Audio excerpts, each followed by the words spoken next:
Ils ont eu donc des Congolais par la corruption, ceci, cela.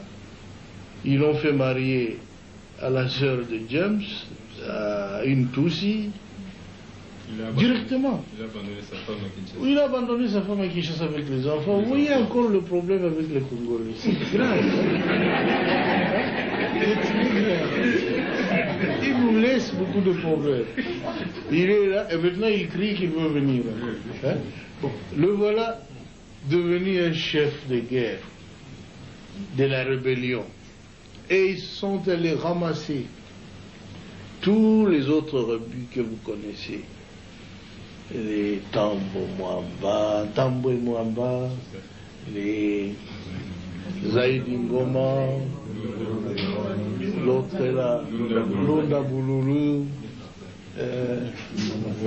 Wamba Diawamba. Et vraiment une kermesse de gens, en tout cas corrompus et inutiles. Pardon, le Bizi Makara, qui était mon ministre des Affaires étrangères, que je croyais congolais. Et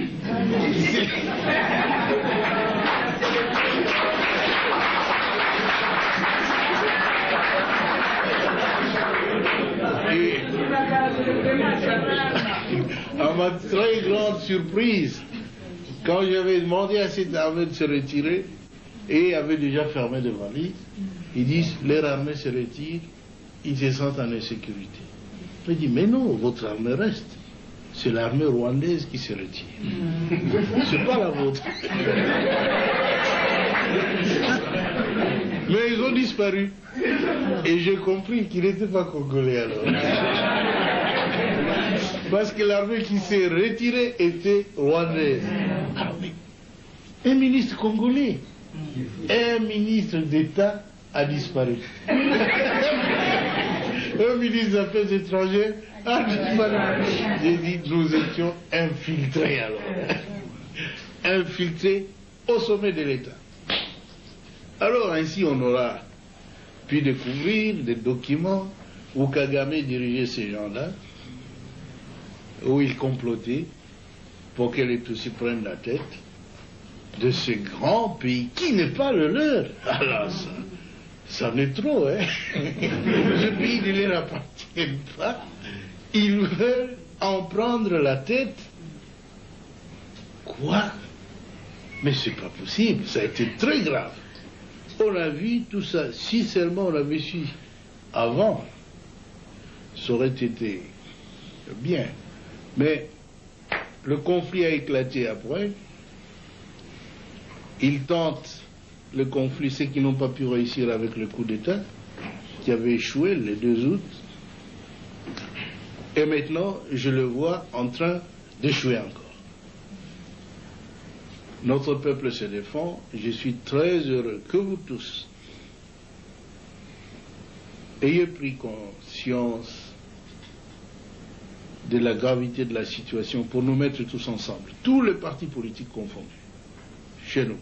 Tous les Congolais se sont mis ensemble derrière le gouvernement. Ils m'ont soutenu, je dois l'avouer très sincèrement.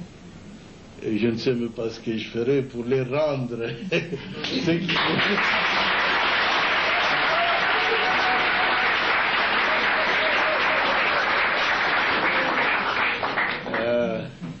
Mais ce que je dois vous assurer, c'est que je suis un soldat du peuple et je ferai mon devoir jusqu'à mon dernier jour.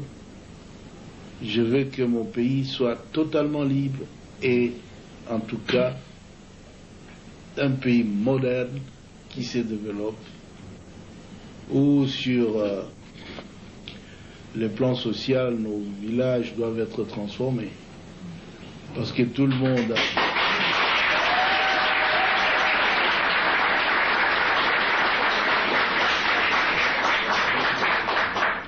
Beaucoup de nos élites, beaucoup d'intellectuels, beaucoup de citadins, de gens de ville qui sont habitués à la vie, ont peur de rentrer dans nos villages. C'est parce qu'il n'y a pas de vie là-bas. Nous étions donc engagés dans un programme de reconstruction qui a commencé à porter fruit. Et tout cela sans assistance extérieure. Parce que les habitudes politiques en Afrique, c'est qu'on doit attendre de l'aide de la France, des États-Unis, de l'Union européenne, de la, de la Banque mondiale, de ceci, cela.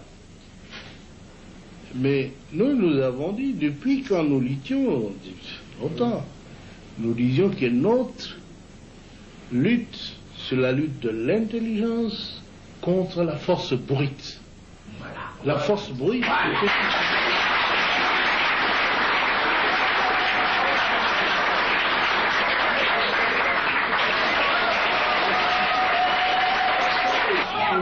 Nous disions alors dans un des congrès au Maquis où il a participé en 1976 que parce que nous avons tout dans notre pays, nous ne pouvons même pas les demander de l'assistance de l'Europe. Il faut utiliser l'intelligentsia nationale.